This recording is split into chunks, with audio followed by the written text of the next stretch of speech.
Bagaman isang mahirap na desisyon yun para sa kanya, napilitan siyang gawin ito, gawa ng kapos na talaga siya. Sa isip-isip noon ni Orlan, papaano niya matutulungan ang kanyang ama kung ang kanyang sarili nananatiling naghihikahos at kaawa-awa. Kampante naman siyang gawin ito, lalo pat naniniwala siya mahalaga para sa mga kalaban nila ang katawan ng tatay niya. Hindi naman kasi ito bubuhayin ng ilang dekada kung wala yung pakinabang. Matapos naman yung maunawaan ni Orlan, pansamantala niyang ibinaling ang kanyang wisyo sa pagtatrabaho. Upang walang maghinala sa kanya, nagpakilala siya sa kanilang amo bilang probinsyano. Sa abot din ng kanyang makakaya, itinago niya ang lahat ng gamit na dala niya, nang sa gayoy maging kapani-paniwala naman ang kanyang pagpapakilala. Sa paglipas pa ng mga araw, nagtrabaho siya bilang katulong ng tagamasa ng tinapay. Gabi-gabi gising sila para maghulma at magluto ng mga paninda. Hindi naman yun problema para kay Orlan, lalo pat sanay na rin siyang manatiling gising ng gabi. Basta ba'y meron siyang sapat na tulog kapag umaga, wala yung problema. Ayon sa kanya, 2 gabi pa lamang silang nagtatrabaho noon, marami na siyang napapansing kakaiba sa lugar. Yung mayat maya na paglakas ng simoy ng hangin, paglanghap niya ng mabahong usok, at ang ikinakabahala niya sa lahat ay ang pagrinig niya ng mga nagkakalansingang kadena tuwing 10 oras. Ilang beses na rin niya yung itinanong sa kanyang mga kasamahan, pero maging ang mga ito man, hindi maipaliwanag ang mga ganoong uring pangyayari. Basta sabi nung kasama niyang tagamasa ng tinapay, kapag hinahanap nila ang pinanggagalingan ng tunog ng kadena, wala naman silang nadadatnan. Magmula noon, hindi na lang nila ito pinansin. Iniisip nila na baka tali yun ng aso na naglilibot tuwing gabi para humanap ng pagkain. Subalit nang marinig naman ito ni Orlan, mariin naman niya yung tinutulan dahil yung mga ganoong kalalakas na tunog imposibleng magmula sa mga kadenang nakatali sa leeg ng aso. Hindi ako naniniwalang sa aso yon. Hindi ba kayo nagtataka? Gabi-gabi natin niyang naririnig. Ako nga kahit baguhan pa lang, napansin ko na yan eh. Bungad na wika ni Orlan habang panay ang kanyang pagsilip sa siwang ng bintanang nakasara. Nang marinig naman yon ng 2 niyang kasama, maging ang mga ito man, hindi maiwasang mapaisip. Ilang minuto pa ang lumipas, pagsilay naman sa kanya ng tagamasa ng tinapay, pabulong naman yung sumagot sa kanya ng, "Alam ko namang hindi yun sa aso, pero kailangan naming isipin na ganun nga nangyayari. Ayaw naming takutin ang aming sarili dahil mawawalan kami ng trabaho. Hayaan mo na yan. Masasanay ka rin." Matapos naman itong makapagwika, agad naman yung bumalik sa kasalukuyang ginagawa nito. Nang marinig naman yon ni Orlan, pinili na lamang niyang sumunod habang maiging pinakikiramdaman ang buong paligid. 2 oras bago sumapit ang hating gabi, narinig na naman nila ang pagdaan ng kadena, pero sa puntong yon, sinasabayan na yon ng kakaibang pag-aangil at animoy pabulong na sigaw ng isang taong naghihirap. Noong una, pilit pa yung tiniis ni Orlan, pero nang akmang papalayo na yon sa lugar nila, hindi na niya napigilan ang kanyang sarili na tingnan ito. Pagsilay naman niya sa labas ng panaderya, Laking gulat na lamang niya nang may masipat siyang 2 taong naglalakad. Hila-hila ang isang kadenang halos ilang metro ang haba. Sa dulong parte nito, may nasipat siyang 2 lalaking pagapangkong maglakad. May busal sa kanilang mga bibig at halos hindi kumukurap ang mismong mga mata. Punit-punit din ang kanilang mga damit at sa estado ng mga ito, parang dumaan muna yon sa matinding paghihirap bago ito tuluyang naigapos sa mga kadenang yun. Nang makumpirma na ni Orlan ang pinanggagalingan ng tinig, nagdesisyon na siyang maghanda ng iilan sa kanyang mga gamit. Kahit alam niya noong wala siyang karapatang mangialam sa lugar kung saan dayo lamang siya, sadyang hindi niya matiis ang mga taong gabi-gabi doong nabibiktima. Naniniwala rin noon si Orlan, hindi bago ang ganoong kaganapan sa lugar na yon. 2 araw pa ang lumipas, nagpatuloy pa rin ang mga ganoong kaganapan tuwing gabi. Kagaya ng inaasahan, yung mga panauhing nasisipat niyang nanghuhuli ng mga ordinaryong tao, diretsong tumutungo sa bahay ng mga inchik at manghuhula.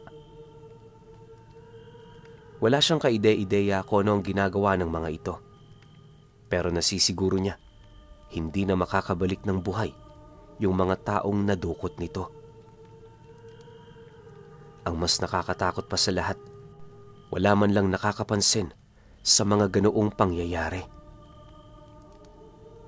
Parang kasabay ng pagkawala ng kanilang mga biktima ay ang pagkabura din ng memorya ng mga kadugo nito ukol sa minsang pag-iral ng mga taong yun. Para kay Orlan, isa yung nakakapangilabot na kakayahan.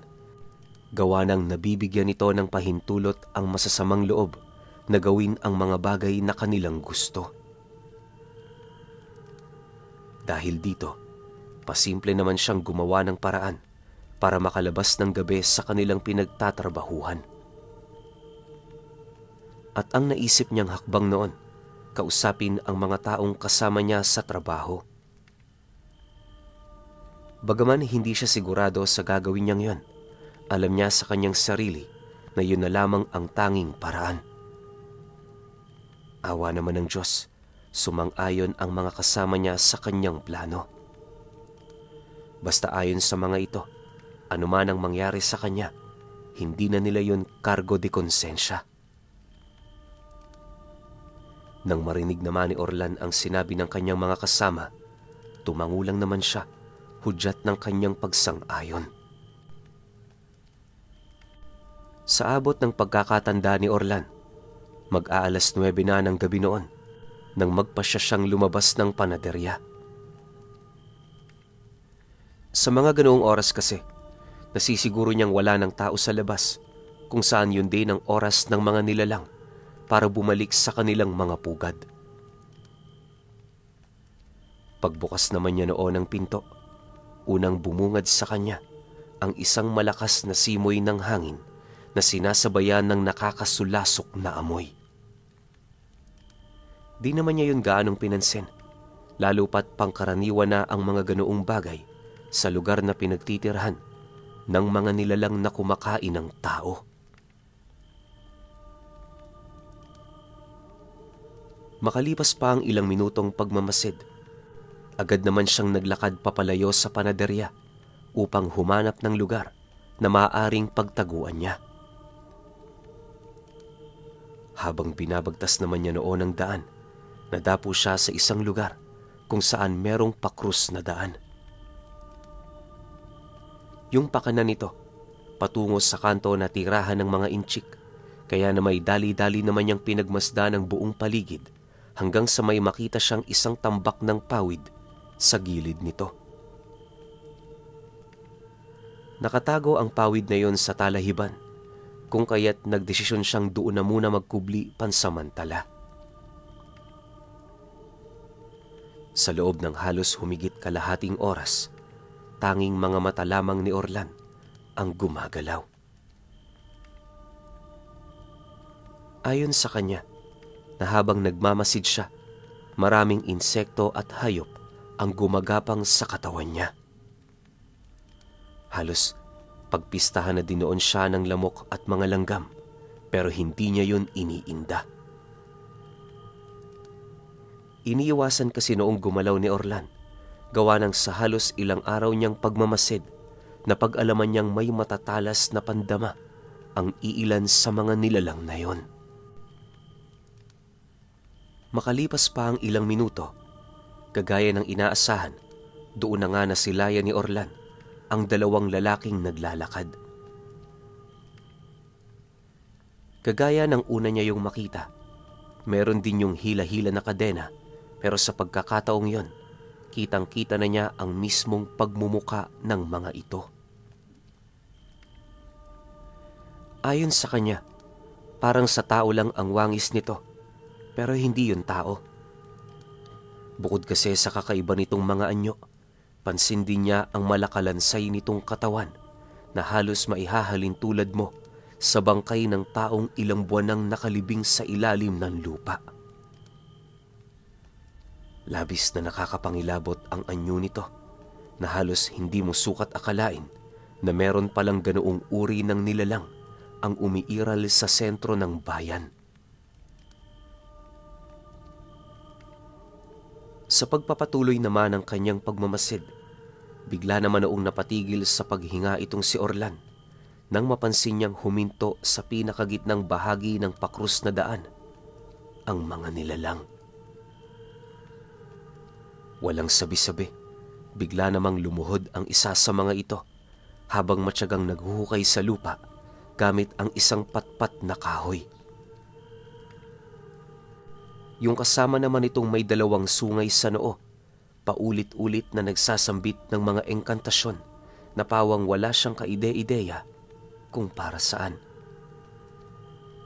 Ayon pa kay Orlan, ang ginagawa ng mga nilalang na yon, unang beses lang din niyang makita. Hindi naman niya yun ipinagtataka, lalo pat naniniwala siya na sa bawat bayan merong iba't ibang uri ng karunungan. Hindi naglaon nang makahukay na ng halos gabrasong lalim sa lupa ang nilalang na yon. May kinuha yun doong kulay itim na tela na dali-dali namang ipinasok nito sa kanyang bulsa. Matapos nun, nagpatuloy na yun sa paglalakad na para bang walang nangyari. Maya-maya pa, nang makalayo na ang mga ito sa kinaroroonan niya, agad naman niyang pinuntahan ang lugar na pinaghukayan ng nilalang. Pagsilay naman niya sa ilalim nito, wala naman siyang ibang nakita maliban sa mga buhok ng pusang naiwan. Dahil sa kanyang mga nadatnan, hindi naman niya maiwasang tanungin ang kanyang sarili kung para saan ang mga buhok na yon. Ang buong pagkakaalam kasi noon ni Orlan, ginagamit lamang ang buhok ng pusa sa mga ritual na merong kaugnayan sa pagpapabangon ng patay. Matapos naman niya yung mapagtanto, minabuti naman niyang ipagpatuloy ang kanyang mga nasimulan. Sa kasagsagan naman ng kanyang paglalakad patungo sa bahay ng mga inchik, marami siyang nasisipat na hindi pangkaraniwan. Kabilang sa mga ito, ang mga kaluluwa at mga itim na elemento na gumagala sa buong lugar.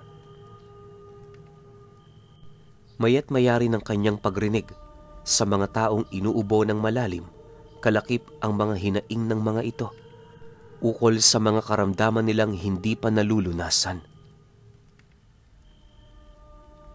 Nang mapansin naman yun ni Orlan, wala naman siyang nagawa kundi hayaan ito. Naniniwala kasi siya, pangkaraniwan na lamang ang ganoong pangyayari sa mga lugar kung saan namumugaran ang mga nilalang na nasa kaliwa. Pagkaraan pa ng ilang minuto niyang paglalakad, narating na nga niya ang bahay ng mga inchik na kasalukuyang sarado na. Sa unang tingin, Inakala ni Orlan na nagpapahinga na ang mga nilalang na yon, pero pagsilay niya ng maigi sa mga siwang ng bahay nito, doon niya nakita ang mga matang nakatitig din sa kanya. Maya-maya pa, laking gulat na lamang niya nang lumabas mula sa pinto nito ang dalawang lalaking may daladalang itak. Pagsilay naman doon ni Orlan, una namang napansin niya ang pagiging pangkaraniwang tao ng mga nilalang na yon. Pero base sa mga kwintas at mga armas nitong tangan, nasisiguro niyang mga antingero ang mga ito. Paglapit naman ng dalawa sa kanya, bahagya naman siyang natigilan nang marinig niya ang isa sa mga ito na magwika sa kanya ng, "Hindi makakabuti sa iyo ang pangingialam mo. Dayo ka pa man din. Kung ako sa iyo, bumalik ka na sa tinutuluyan mo at kalimutan mo mga nangyari dito ngayon. Magbulag-bulagan ka lang hanggang sa makaalis ka na. Sa ganung paraan, kaibigan, maiiwasan natin ang gulo."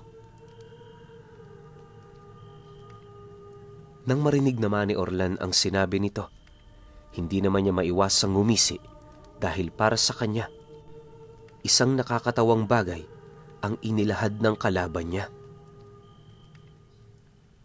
Pagsilay naman niya sa mga mata nito, kampante naman siyang sumagot dito ng, "Ano? Umiwas sa gulo? Naririnig mo ba yung sarili mo? Kaya nga ako naglalakbay dahil naghahanap ako ng gulo." Dahil sa kanyang sinabi, agad namang binunot ng dalawang lalaki ang mga itak nitong nakasukbit sa kanilang mga bewang. Pagsugod naman ito sa kanya, hindi na niya yon ginamitan ng armas, sa halip gamit lamang ang kanyang kamay. Walang pagdadalawang isip niyang sinalag ang mismong talim ng mga armas nito na halos punong-puno ng mga pambasag mutya. Ilang beses ding nagpataga sa ulo itong si Orlan para maipakita lamang sa mga taong yon ang layo ng agwat ng kanilang mga kakayahan. Matapos naman niya itong maipamalas, halos hindi naman maipagkakaila ng dalawa ang labis na pagtataka at pagkabahala. Makalipas pa ang ilang minuto, kagaya ng inaasahan, napilitan na ring umatras ang mga ito. Nang magkaroon na yon ng sapat na layo mula sa kinatatayuan niya, agad naman niya yung nilapitan habang dahan-dahang binubunot ang daladala niyang punyal. Pagduro naman niya nito sa kinaroroonan ng mga antingero, bigla naman siyang binalot ng abo at sa isang iglap, naglaho siya sa mga paningin nito. Dahil sa pangyayaring yon, wala namang nagawa ang dalawa kundi ang manatili sa kanilang mga posisyon. Ilang beses din siya nitong tinawag, pero bilang pagpapakita ng kanyang insulto, tinawanan niya lang ito. Nang mapagtanto naman ng mga antingero na wala na yung magagawa para palitawin siya, nagdesisyon na yung sundin ang kani-kanilang mga kutob. Halos ilang beses din yung nagpakawala ng mga palipad-hanging usal, pero wala naman yung ipinagbago. Dahil sa pangyayaring yon, inakala naman nilang tumakas na itong si Orlan, subalit pagtalikod na pagtalikod pa lamang nila, agad namang napansin ng lalaking nakausap niya ang pagbuwal ng kasama nito sa lupa. Pagsilay naman ito sa kinaroroonan ng biktima, sinubukan niya pa yung tawagin, pero isa na yung malamig na bangkay. Hindi naglaon, dali-dali naman yung sumipat sa likurang bahagi nito, kung saan doon ito nasilayan si Orlan, nakatayo hawak-hawak ang nagkukulay berdeng punyal, kalakip naman ng paglabas ng abo sa buong katawan nito. Sa pagtitigan naman nilang dalawa, wala namang ibang ginawa si Orlan kundi ang paikuti ng kanyang sandata sa mga kamay niya habang pinagmamasdan ng antingerong nilalamo na ng matinding takot. Pagtigil naman ng pag-ikot ng punyal, buong puwersa naman niya yung sinugod, dahilan para hindi na ito makagalaw mula sa kinaroroonan nito. Halos huli na rin nang mapansin ng antingerong yon ang pagtarak ng punyal ni Orlan sa kanyang dibdib, kalakip ang mabilis na pamamanhid ng buo nitong katawan. Maya-maya pa, nang akmang mawawala na yon ng balanse, agad naman niyang hinawakan ang kwelyo ng damit nito, sabay wika ng, "Malakas ka. Sadyang nagkamali ka lang ng kinalaban at kinaaniban. Isa kayo sa mga taong dapat na sunugin sa impyerno dahil sa ginagawa niyong pagmamantsa sa ngalan ng mga antingero." Nang marinig naman ng nilalang ang kanyang sinabi, tulala naman yung bumagsak sa lupa. Paglapat naman ng katawan nito, mabilis naman yung nawala ng buhay dahil sa tindi ng lason ng kanyang punyal. Inaasahan naman yun ni Orlan, lalo pat wala pa siyang nakalabang pangkaraniwang tao na nagtagal sa lason ng reyna ng Markupo. Matapos ang pangyayaring yon, agad naman siyang lumapit sa bahay ng mga inchik. Pagkatok niya sa entradang pinto nito, una naman niyang narinig ang pagsipulasan ng mga nilalang na nagkukubli sa loob ng bahay. Bagaman wala siyang kaide-ideya kung ano ang lahing kinabibilangan ng mga nilalang na yon, nagdesisyon na siyang pasukin ito sa kadahilan ng alam niya sa kanyang sarili na maaaring maglikha ng malaking gulo kung sakali mang bibigyan niya pa yon ng pagkakataon para makapaghanda. Sa pagbukas naman niya ng pinto, unang bumungad sa kanya ang isang malawak na sala na napakadilim. Kahit isang gasera, wala doong nakasinde, kaya namay ang ginawa niya, lumikha doon ang isa. Sa pagliwanag naman ng buong paligid, doon nasaksihan ni Orlan ang mga nadiskarning katawan ng tao na nakasabit sa pundasyon ng bubong ng bahay nito. Kung titingnan, para lang yung mga karne ng baboy. Pero ang mga nakita niya doong nakabitay na kamay ng tao, sapat ng basihan para paniwalaan niyang yun na ang mga naiwang labi ng mga biktima nito. Pagkaraan pa ng ilang minuto, merong nasipat si Orlan na isang nilalang na gumagapang malapit sa lugar na pinagbibitayan ng karne. Sa unang tingin, inaasahan na talaga niyang kalaban ang nilalang na yon dahil bukod sa malagagamba nitong mga kamay, meron din itong napakahabang dila. Nakalaylay din ang buhok ng nilalang na yon na parang isa itong demonyo. Pagtitigan naman nilang dalawa, agad naman siya nitong sinunggaban, dahilan para undayan niya yon ng saksak sa tagiliran. Pagramdam naman niya sa bigat nito, agad naman siyang bumagsak noon sa lupa na siyang naging sanhi upang mapangibabawan siya nito. Gayunpaman, sa kabila ng pangyayaring yon, pilit pa rin niya itong nilabanan hanggang sa dumating ang puntong nagtamo na yon ng napakaraming pinsala sa katawan. Makalipas pa ang ilang minuto, dala na rin ng matinding panghihina nito buhat sa mga pinsalang natamo. Wala na rin yung nagawa, kundi ang mapalupasaysay sa kanyang katawan habang naghahabol ng hininga.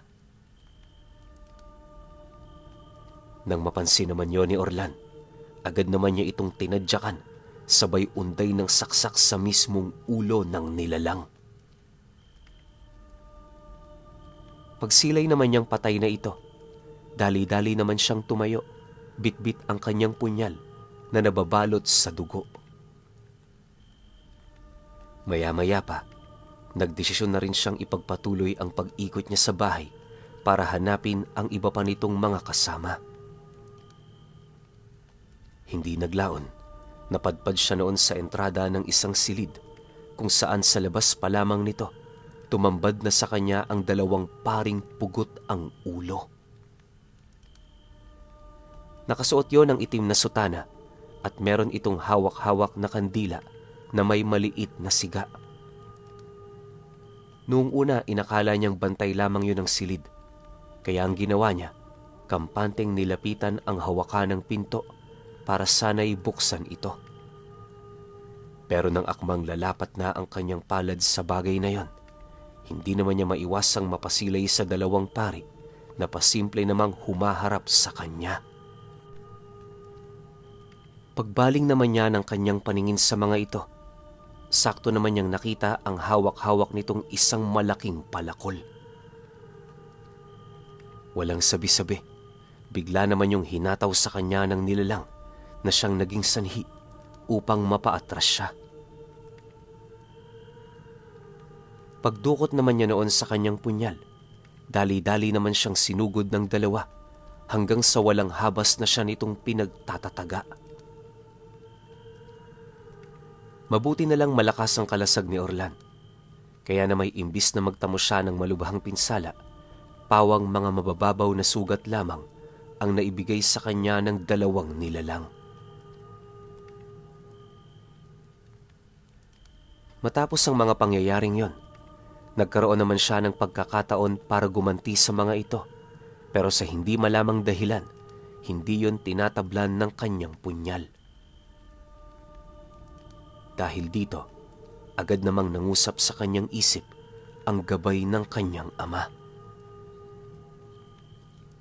Orlan, hindi sila tinatabla ng laso ng reyna sapagkat patay na ang mga katawan nila. Nakikipaglaban ka sa mga espiritu. Alam mo na kung paano tatalunin ang mga ito. Wika ng kanyang gabay sa kanyang isipan. Nang marinig naman niya ang sinabi nito, napangiti lang naman siya habang sumasagot dito ng, "Ganun ba? Salamat sa paalala, kaibigan. Sige, ako na ang bahala sa kanila." Matapos naman nilang mag-usap, agad naman siyang napailag nang mapansin niya ang paglipad ng palakol na hawak-hawak ng 2 pari. Pagbaling naman niya ng kanyang paningin sa mga ito, nadatna naman niya yung naghahanda ng sumugod papalapit sa kinaroroonan niya. Alam ni Orlan na meron na naman yung gagawing kakaiba, kaya lingid sa kaalaman ng mga nilalang na yon, meron na pala siyang nakalatag na patibong para sa mga ito.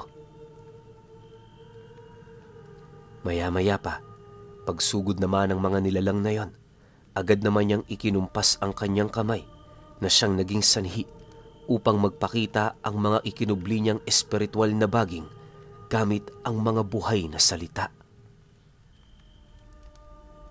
Pagsilay naman ng 2 nilalang sa mga bagay na yon, pilit naman nila itong tinakasan, pero dahil sa liit ng espasyo ng pasilyo, wala rin silang nagawa kundi ang mahuli ng mga ito.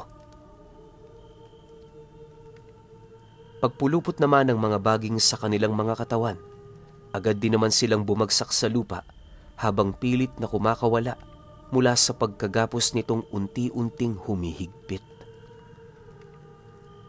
Ilang minuto pa noon ang dumaan, nawalan na rin yon ng lakas para magpumiglas. Nang mapagtanto naman niya ang ginawa nito, agad naman niya yung nilapitan para tanungin. Umaasa siya noong sa pamamagitan ng mga nilalang na yon, malalaman niya kung ano ang nangyayari sa loob ng silid.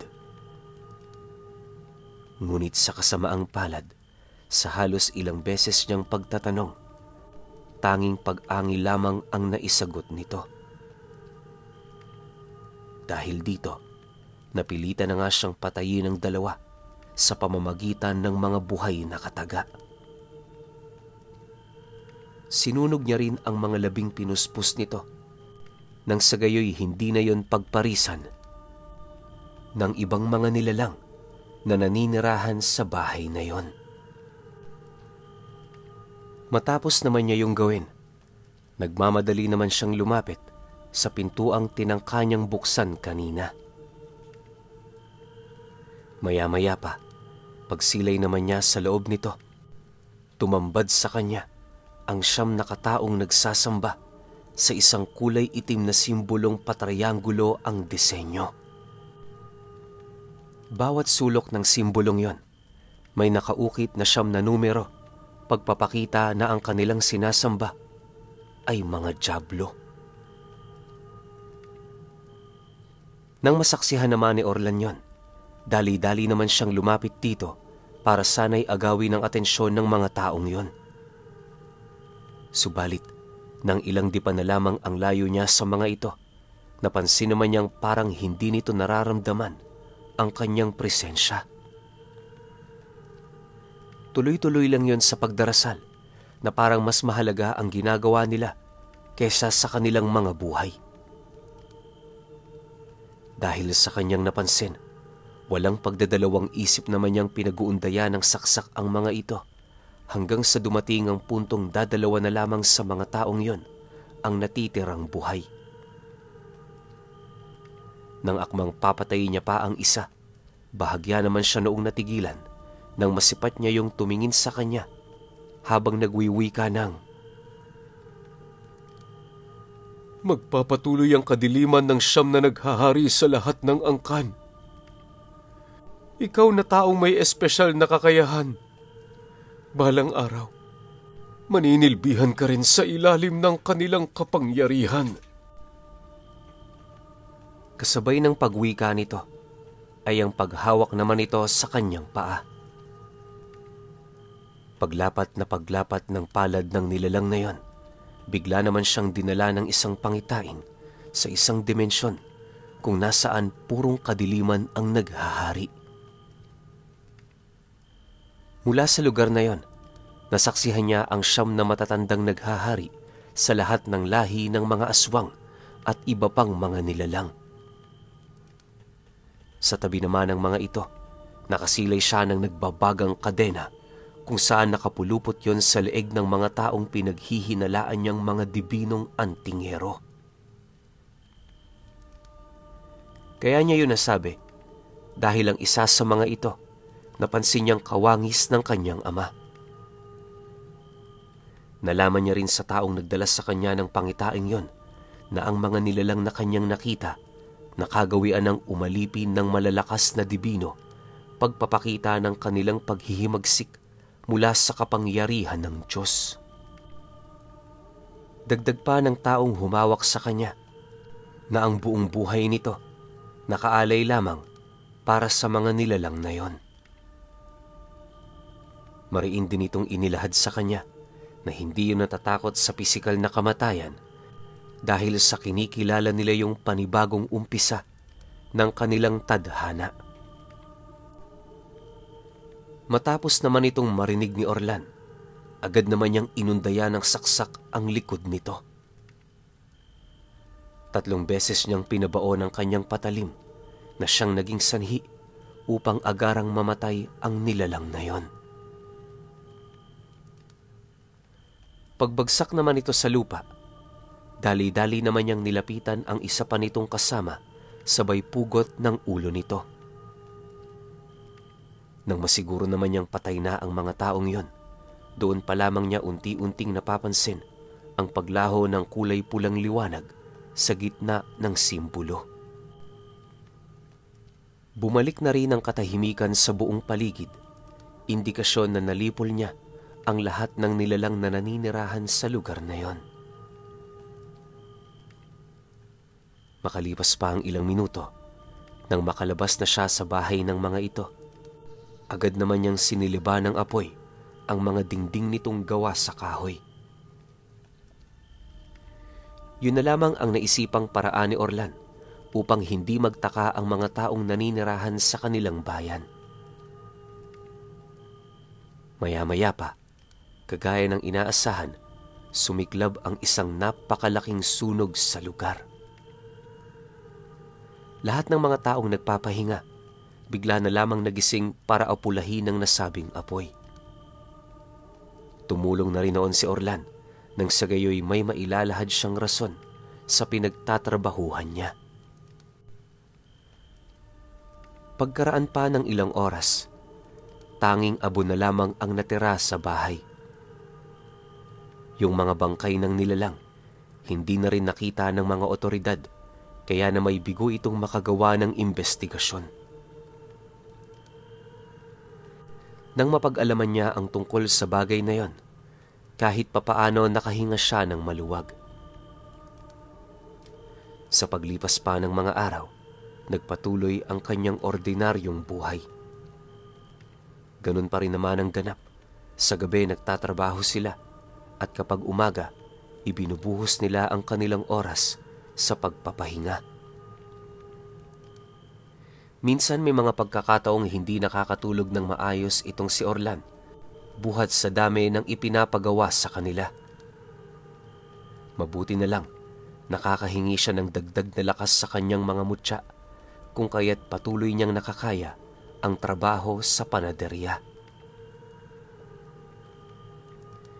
Inakala rin niyang magtutuloy-tuloy na ang ganoong kaganapan sa kanila, pero 2 linggo lang noon ang lumipas, muling nagparamdam ang manghuhula sa kanya.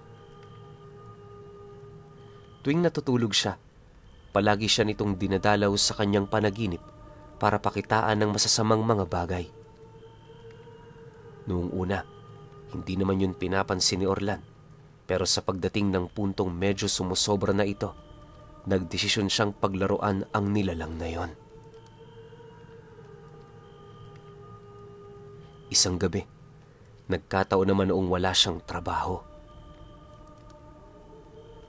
Habang nagpapahinga siya malapit sa lutuan ng tinapay, binuklat niya ang dala niyang maliit na libreta para kumuha doon ng mga buhay na salita. Pag-ihip naman niya nito sa hangin, matyaga naman siyang naghintay ng ilang minuto hanggang sa masipat na niya ang katrabaho niya na dahan-dahang nawawala sa wisyo nito. Hindi naglaon, bigla naman yung umupo sa kanyang tabi, kaya na may agad niya yung itinali sa upuan para hindi na makalayo pa. Pagsilay naman niya ritong dumidilat-dilat na, nagdesisyon na siyang kalasin sa katawan nito ang kanyang wisyo. Pansamantala lang naman ang ginawa niyang yon para mabigyan ng pagkakataon ang kaluluwa ng manghuhula na sumapi rito. Nga pala, bago yun sumapi sa katawan ng lalaki, tinawag niya muna ang pangalan nito. Hindi basta-bastang makakapasok ang kaluluwa ng isang nilalang sa hindi naman ito katawan, lalo pat kung walang pahintulot na nagmula sa nilalang na tumawag dito. Ayon sa kanya, isa yun sa mga batas ng mga buhay na salita na kailan may hindi mababali. Pagsilay naman sa kanya ng katrabaho niya, doon na rin niya napansin ang tila bang pagsapi ng wisyo ng manghuhula sa mismong katawan nito. Pagtitigan naman nilang dalawa, bigla naman yung umangil sa harapan niya, sabay tanong ng, Nasaan ako? Sino ka? Anong kailangan mo? Nang marinig naman ni Orlan ang sinabi ng nilalang na yon, tumawa lang naman siya habang pinapalo-palo ang ulo nito. Pagbalik naman niya ng kanyang paningin sa mukha ng nilalang, seryoso naman siyang sumagot doon ng, Hindi mo ko kilala? Bakit? Masyado bang malabo ang mukha ko sa paningin mo? Ako to si Orlan, ang palagi mong dinadalaw sa panaginip. Pagkarinig naman ng nilalang sa kanyang sinabi, halos hindi naman yun makapaniwala, gawa ng ang buong akala nito, wala siyang kakayahang tumawag o humugot ng mga kaluluwa. Sa pagpapatuloy naman ng kanilang pag-uusap, inilahad sa kanya ng nilalang na yon kung bakit siya nito gabi-gabing ginagambala. Pagtatapat ng manghuhula sa kanya, isa yon sa naisip niyang paraan para maipaghigante ang mga namatay niyang kaibigan. Ayon pa rito na, hindi yun naniniwalang napatay niya yon ng harapan, gawa ng nasisiguro nito na malalakas ang kaibigan niyang yon. Maaaring sinunog niya ang bahay ng mga ito ng mabilisan, kaya hindi na yon nagkaroon ng pagkakataon para makalabas. Mariin din itong inilahad sa kanya na hindi yun papayag na basta-basta na lamang siyang makakatakas mula sa ganoong pagkakasala. Dagdag pa nito na sa abot ng kanyang kakayahan, gagawa siya ng paraan para maipaghigante ang kanyang mga kaibigan. Dahil sa sinabi nito sa kanya, napangiti lang naman siya habang sumasagot sa nilalang na yun ang, "Ganun ba? E paano kung hindi kita paalisin ngayon dito ng buhay? Sa tingin mo, meron pa kayang magdududa sa pagkamatay mo?" Alam kong hindi ka pa naniniwala sa mga sinasabi ko. Hayaan mong pakitaan din kita kung ano ang kaya kong gawin. Pagkalahad naman niya ng bagay na yon, agad naman niyang hinawakan ng kaluluwa nito papalabas ng katawan ng kanyang katrabaho. Nang mapansin naman yon ng nilalang, bigla namang nag-iba ang pakikitungo nito sa kanya. Sa isang kisap mata, naging maamo na yon na parabang nababahala na itong magalit siya. Nang mapansin naman niya ang ginawa nito, seryoso naman niya yung kinausap ukol sa kung ano ang nais nitong mangyari. Ang hangad sana noon ni Orlan, talikuran ng taong yon ang aral nitong tangan, gawa ng hindi naman gaano kabigat ang kasalanan nito sa kanya. Mariin niya ring inilahad na kahit matagal na siya sa ganoong larangan, meron pa ring puwang ang pagbabago kung pagbibigyan niya ito. Nang marinig naman ng manghuhula ang kanyang sinabi, nagpumilit pa rin yung manatili sa aral na kinagisnan nito. Ayon sa nilalang na, yun na ang kinamulatan niyang aral, kaya na may nakahanda siyang mamatay sa paniniwalang yon. Mariin din itong inilahad sa kanya, anuman ang mangyari, hindi yun bibitiw sa kanyang paniniwala. Pagtatapat pa nito na, maraming rason kung bakit hindi niya yon kayang talikuran. Unang-una, yon ang pinagkukunan niya ng hanap buhay, at ikalawa, marami ang taong umaasa sa kanya. Dagdag pa nito na, dahil sa kakayahan niyang manghula, naranasan niyang mabuhay ng marangya na halos hindi niya sukat akalain. Dahil sa sinabi nito, wala namang nagawa si Orlan, kundi yon ay pagbigyan. Pero bago naman niya pakawala ng nilalang, minabuti naman niyang abisuhan ito ukol sa nalalapit nilang pagkita. Ayon sa kanya na, para maging kampante siyang hayaan itong mabuhay, kinakailangan niyang malaman mismo ang totoong pag-uugali nito. Inilahad niya ring may mga bagay-bagay siyang hinahangad na malaman sa taong yon. Kapag nasagot niya yun ng tama, tapos na ang usapan nila. Nangako din siyang kahit labag sa loob niyang hayaan ito, pipilitin niyang yon ay gawin. Nang marinig naman ng manghuhula ang kanyang sinabi, tumangulang naman yon habang sumasagot sa kanya ng, "Sige, payag ako. Pumunta ka lang sa bahay ko anumang oras. Maghihintay ako sa iyo rito. Ihahanda ko na rin ang mga bagay na hinahangad mong malaman. Malakas ang kutob ko. Parte yun sa siyam na nilalang na naghahari sa kabuoang angka ng mga aswang." Sinasabi ko sa iyo, Antingero, higit pa sila sa pagkakaalam mo. Matapos naman itong makapagwika, dahan-dahan namang naglaho ang wisyo nito mula sa katawan ng kaibigan niya. Hindi naglaon, pagramdam niyang wala na ang wisyo nito, agad naman niyang ginising ang kanyang katrabaho para tulungan na yung gumawa ng tinapay. Kinabukasan, hindi pa man sumasapit ang 6:00 ng umaga, nagdesisyon na itong si Orlan na magpaalam sa amo niya. Siyempre, gabi naman ang trabaho niya, kaya na may inaasahan na niyang hindi siya nito pipigilan.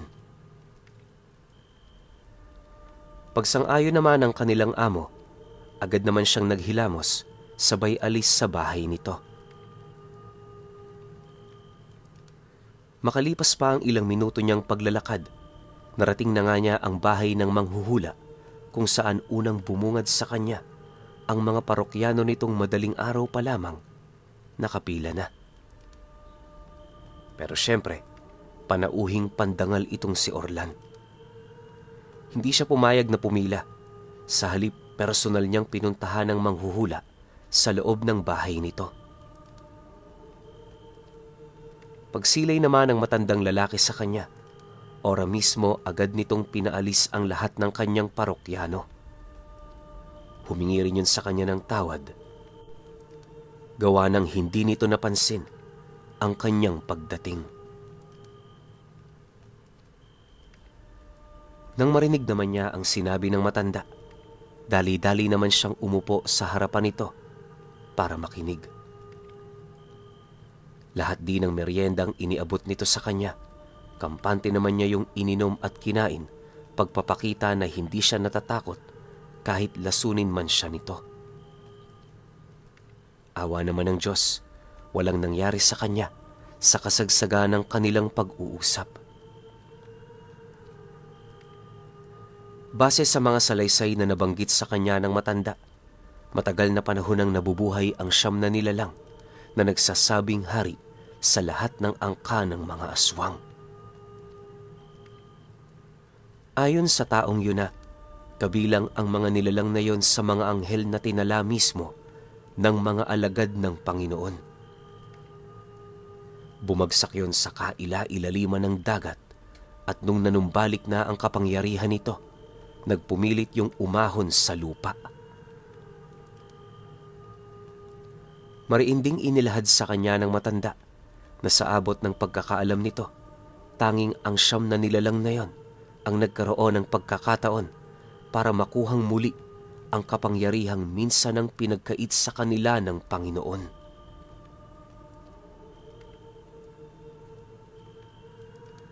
Dagdag pa ng matanda na dahil sa kanilang pagiging sinaunang anghel na tumalikod, lahat ng mga nilalang na nasa panig ng kaliwa itinuring silang mga Diyos at Panginoon. Doon na rin nagsimula ang kanilang paghahari na siya namang natuldukan.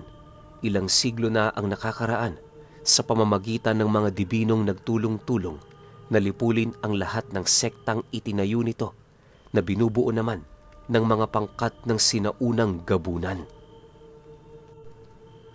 Alam ko ngayon mo palang ito narinig. Inaasahan ko na yan dahil bilang na lamang kaming nakakaalam sa mga mahalagang kwentong nalimot na ng panahon. Tama ka ng hinala. Sa kabundukan sila ng Sierra Madre naghahari. Pero iho, baka akalain mo ring doon nila itinatag ang sinauna nilang kaharian. Malayo yun dito at sa pagkakatanda ko, nilamon na yun ng dagat nung gumuhuri ng kapangyarihan nila. Sa ngayon alam kong hindi pa nakakamit ng mga nilalang na yon ang dati nilang lakas. Pero marami na sa kanila ang nagbago. Yung mga dibinong inaalipin nila, nagbibigay yun sa kanila ng kakayahan para manumbalik sila sa kanilang dating estado. Hindi lang ako sigurado pero sa pagkakatanda ko, 100 dibino ang kinakailangan nilang alipinin at sabay-sabay na ialay para maisakatuparan nila ang kanilang misyon. Ano man ang misyong yon, hindi na yun abot ng aking kaisipan. Pagsasalaysay sa kanya ng manghuhula. Dagdag pa nito na, dahil sa pagbahagi niya ng istorya, maaari rin itong mailagay sa panganib ang kanyang buhay. Isa kasi siya sa mga itinuturing na nangangalaga sa nawawalang kasaysayang yon at ang ginawa niyang paglalahad nito sa kanilang kalaban sapat ng basihan para tawagin siyang taksil. Gayunpaman, inilahad ng matanda sa kanya na wala itong magagawa kundi ang sumunod sa kanyang nais. Nasisiguro kasi nito na kung hindi yon magsasabi ng totoo sa harapan ni Orlan, buhay niya ang magiging kabayaran. Nang marinig naman niya ang sinabi ng matanda, walang pagdadalawang isip naman siya doong nagpasalamat, gawa ng para sa kanya, napakalaking tulong ng ginawa nitong pagbabahagi sa kasaysayang yon. Di man siya sigurado, kahit papaano meron na siyang mapanghahawakang salita na maaaring makapagtuturo sa kinaroroonan ng nawawala niyang ama. Matapos naman nilang mag-usap kagaya ng casual niyang ginagawa, agad naman siyang tumayo para magpaalam dito. Paglabas naman niya sa bahay ng matanda, inabisuhan niya yung iwasan na munang lumabas ng gabi dahil sa gagawin niyang paglinis sa bayang yon. Pagkarinig naman ng matanda sa kanyang sinabi, tumangulang naman ito habang sumasagot sa kanya ng, "Mabuti ang naisip mo. Marami talagang peste sa lugar na ito. Dapat lang na may maglinis sa kanila." Dahil sa sinabi ng matanda, minabuti naman niyang lumakad na. Pagbalik naman niya sa bahay ng kanyang amo, dali-dali naman siyang naligo para makapagpahinga na siya ng mahimbing. Habang nasa kasagsagan ng pagtulog itong si Orlan, maigi naman niyang pinag-isipan ang mga taktikang gagawin niya sa natitira niyang 1 linggo at ilang araw na pananatili sa lugar. Nagdesisyon na kasi siyang magbigay kilabot sa mga aswang para naman maunawaan din ng mga ito na hindi basta-bastang kalaban ang mga tao. Upang maisakatuparan niya ang ganoong plano, una niyang inisip kung ano ang kasuotang gagamitin niya sa paninila ng mga ito.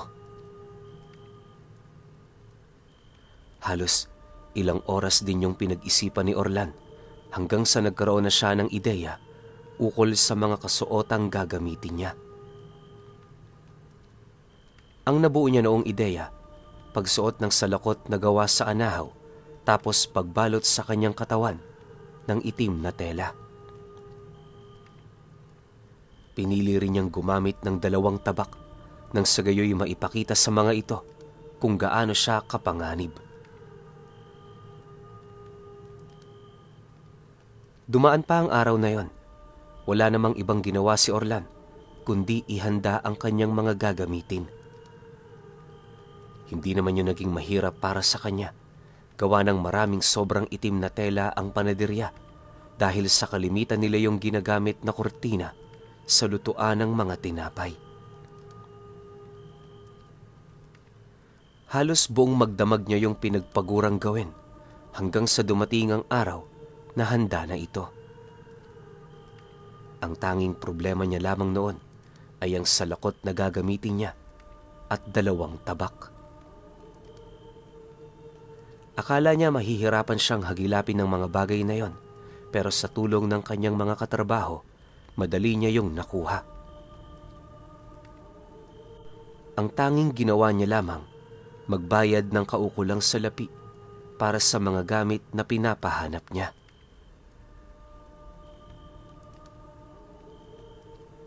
Sa pagtungtong naman ng 3 araw, nakahanda na ang lahat ng kanyang plano.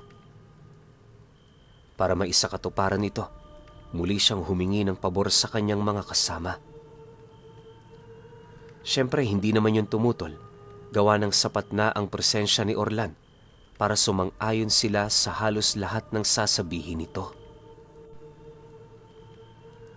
Sa paglalim pa ng gabi, pagramdam niyang nagpapahinga na ang kanilang amo, dali-dali naman siyang pumuslit sa bahay nito para umpisahan na ang kanilang paninila. Bale, hindi siya noon dumaan sa mismong dinaraanan ng mga tao sa kadahilanang madali siya doong matutunugan ng mga kalaban niya. Hindi naglaon nang marating na niya ang sentro, bumungad sa kanya ang iilang mga tindahan na nakabukas pa. Inaasahan naman niya ito, lalo pat isang malaking bayan ang napuntahan niya. Sa kanyang pagmamasid sa paligid, wala naman siyang napapansing kakaiba. Akala niya, hindi na siya makakakita ng mga aswang, pero kalahating oras lang noon ang dumaan, meron siyang nasipat na dalawang lalaking naglalakad ng nakatuwad sa bubong ng dalawang magkatabing bahay. Pagsilay naman doon ni Orlan, agad naman niyang inihipan ng dasal ang kanyang punyal, dahilan para lumabas sa mismong hawakan nito ang ulo ng reyna ng Markupo. Maya-maya pa, nang makalabas na ang buong katawan nito, agad naman niya yung inutusan na lumapit sa dalawang aswang. Nga pala, nasa espesyal na estado ang ahas na yon, kaya hindi imposibleng lumabas ito sa punyal na tangan ni Orlan. Hindi rin yun basta-bastang masisipat ng tao, gawa ng bukod sa malakas ang sabulag nito para yung kaluluwa kung maituturing. Wala rin yung permanenteng wangis, pero kaya nitong magbigay ng pinsala sa anumang uri ng laman ng mga buhay. Matapos naman niya itong mautusan, dali-dali namang gumapang ang reyna patungo sa bahay na pinagbabalakan ng dalawang aswang.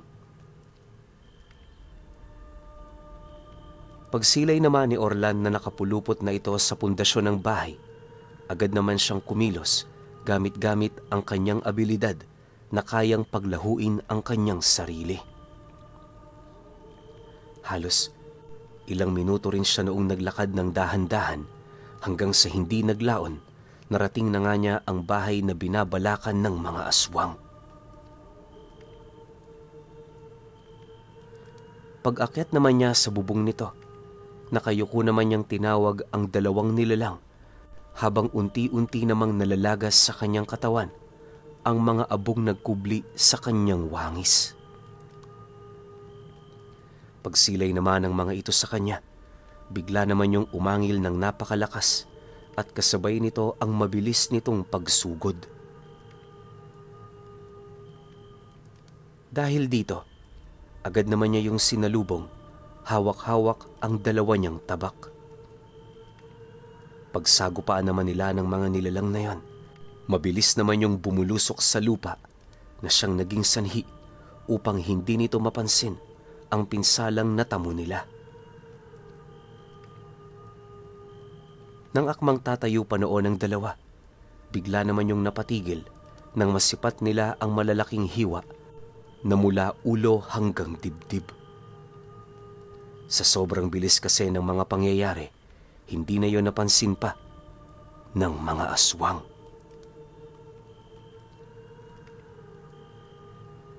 Dahil sa pangyayari, agad naman yung bumagsak sa lupa habang naghahabol ng hininga.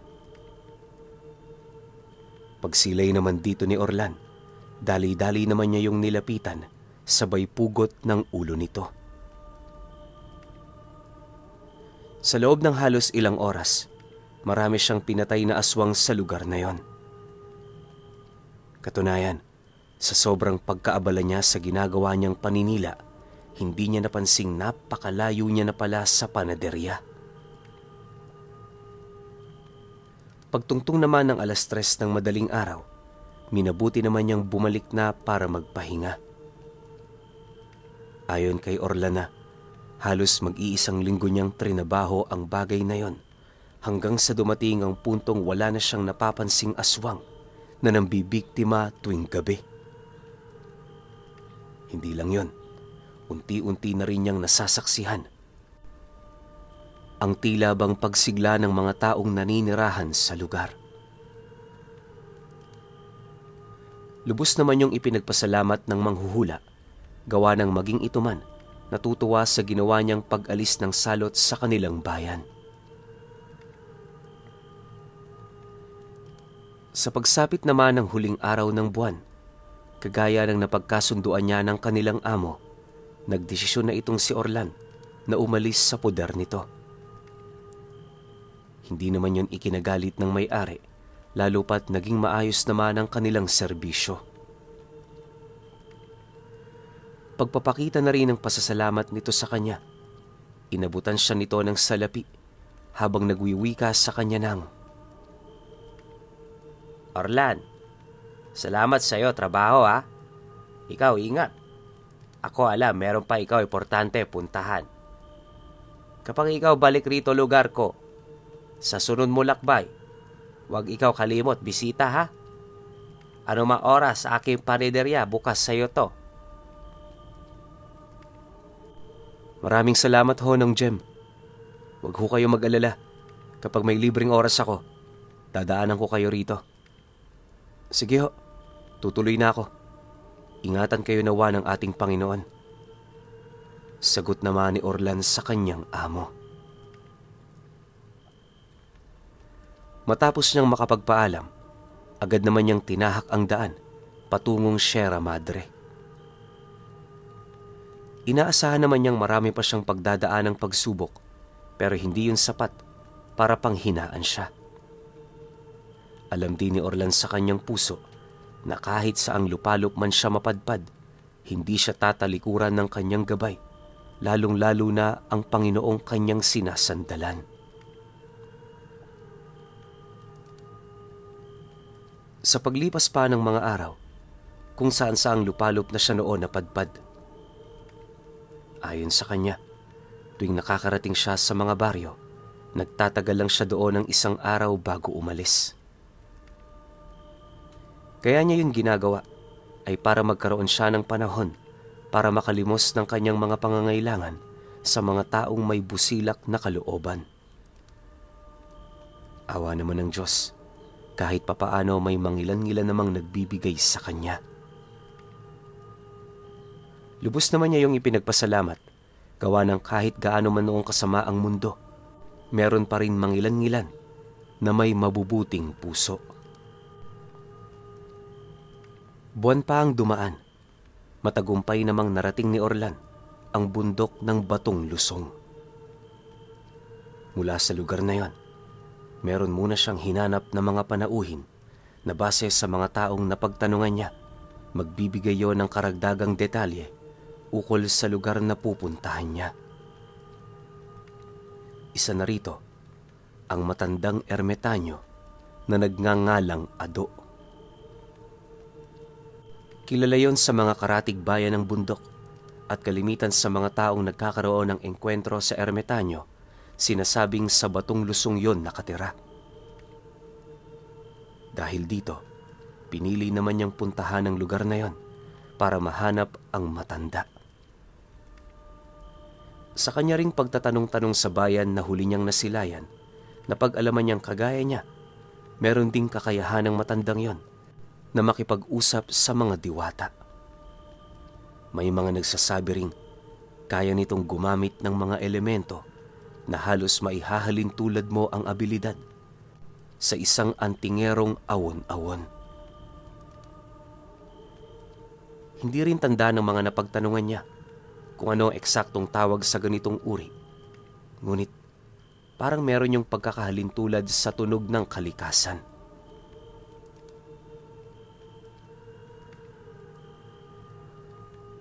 Okay.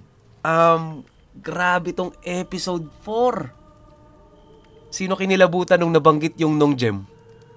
Alam ko. Lahat kayo. Tapos ito yung kikitain niyang antingero na nakayang gumamit ng mga elemento tapos kaya makipag-usap sa mga diwata. Kulang na lang sabihin niya kayang gumamit ng kanan tsaka kayang gumamit ng kaliwa eh.